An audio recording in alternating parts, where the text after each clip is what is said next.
Hello everyone, নতুন একটা ভিডিওতে সবাইকে ওয়েলকাম। তো আজকে কিন্তু সন্ধ্যাবেলা আমরা বেরিয়ে পড়েছিলাম ভেগা সার্কেল মলে যাওয়ার জন্য, যেখানে আজকে আসবে উজ্জ্বল বর্মন, অঙ্কুশ হাজরা। তো আরও অনেকেই আসবে, আমি ঠিকঠাক জানি না। তো আমরা বেরিয়ে পড়েছি 6টার দিকে। তো আমি আর বোন আর মেয়ে যাচ্ছিলাম। তো দেখো হাঁটতে হাঁটতে কিন্তু আমরা পৌঁছে গিয়েছিলাম। আর এখানে কিন্তু দেখো মেয়ে এখন হাঁটবে, যেহেতু কোলে করে আসলো পুরো রাস্তাটা।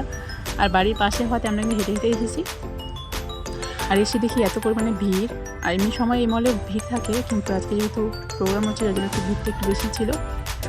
দেখো কত মানুষ আমাদের আগে আরও দাঁড়ায় আছে, আর পুরো সাউন্ড হচ্ছিল, বক্স বাজছিল বড় বড়। তো আমি কিন্তু অত সামনে যেতে পারিনি, কারণ হচ্ছে মেয়ে অনেক ছোটো, তো ওখানে অত সামনে যাওয়া যাবে না। সো অনেকক্ষণ ওয়েট করলাম। এখন বলছে এখন আসবে, তারপর বলে একটু করে এখন আসবে। ওয়েট করতে করতে কিন্তু আমরা শেষ অবধি ঠিকঠাকভাবে দেখতেও পারিনি। আর এখানে প্রথমে দিকে কিন্তু মেয়ে ঠিক ছিল, আর এখন দেখো কিন্তু এখন নাচ করবে।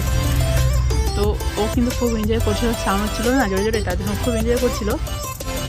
তো এনজয় করার পরে ও এনজয় করছে সেটা ঠিক আছে, কিন্তু ওই কিছুক্ষণ প্রথমের দিকে কিছুক্ষণ ঠিক ছিল, তারপরে আর মানে পুরো কান্নাকাটি করছিল, ওখানে থাকছিল না ভিড়ের জন্য বা সাউন্ডের জন্য কিছু প্রবলেম হচ্ছিলো হয়তো ওর। তার জন্য ওকে নিয়ে ওখান থেকে আমরা কিন্তু বেরিয়ে পড়েছি। আর আজকে কিন্তু ফার্স্ট টাইম কোনো সেলিব্রিটিকে দেখার জন্য আসলাম, তাও ঠিকঠাকভাবে দেখতে পারিনি। তো লাস্টের দিকে একটু দৌড়ে গিয়ে দেখে আসলাম, আর সেটা আমি ভিডিও করতে পারিনি। তো আজকে ভিডিওটা এখানেই শেষ করছি। তো দেখা হচ্ছে অন্য ভিডিওতে, ততক্ষণ জন্য টাটা, থ্যাংকস ফর ওয়াচিং।